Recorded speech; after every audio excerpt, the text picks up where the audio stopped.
ఎవరైతే గురువును చూస్తూ మరియు వెంబడించుదురో అటువంటి శిష్యుని యొక్క విజయము కొనసాగుతుంది. మేము మెస్సయ్యను కనుగొంటిమి అని ప్రభువైన యేసు యొక్క మొట్టమొదటి 2 శిష్యులలో ఒకరైనటువంటి ఆంద్రేయ ప్రకటింపబడెను.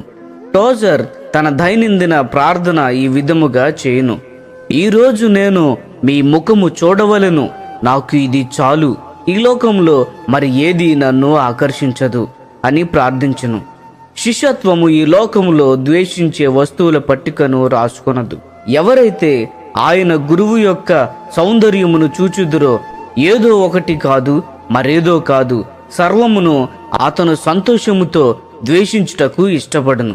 ఫిలిప్పీలకు రాసిన పత్రిక 3వ అధ్యాయము 12వ వచనము గమనించండి. ఇదివరకే నేను గెలిచితునని అయినను, ఇదివరకే సంపూర్ణ సిద్ధి పొందితునని అయినను నేను అనుకొనటలేదు. కానీ నేను దేని నిమిత్తము క్రీస్తు యేసు చేత పట్టబడితినో దానిని పట్టుకొనవలనని పరిగెత్తుచున్నాను.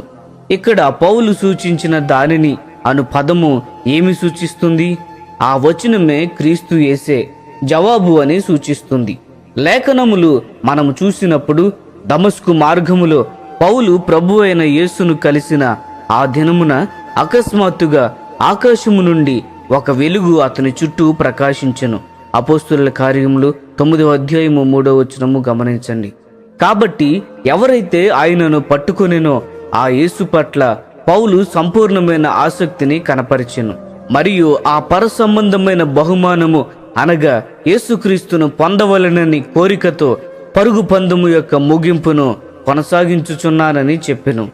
ఈ లోకంలో సాధారణంగా ఎటువంటి పరుగు పందెము అయినా దానిని ఒక దిక్కున ప్రారంభ స్థానము మరియు దానికి వ్యతిరేక దిశలో అంతిమ స్థానము ఉండును.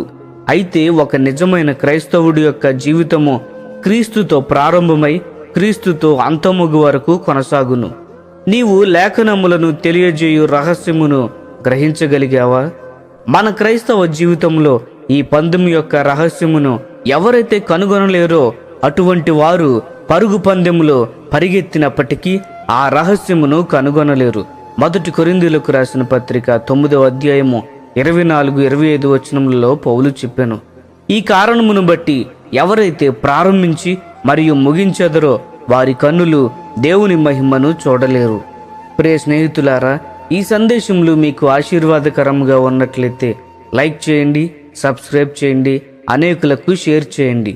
మీ విలువైన అభిప్రాయములను కామెంట్ రూపంలో మాతో పంచుకొనండి.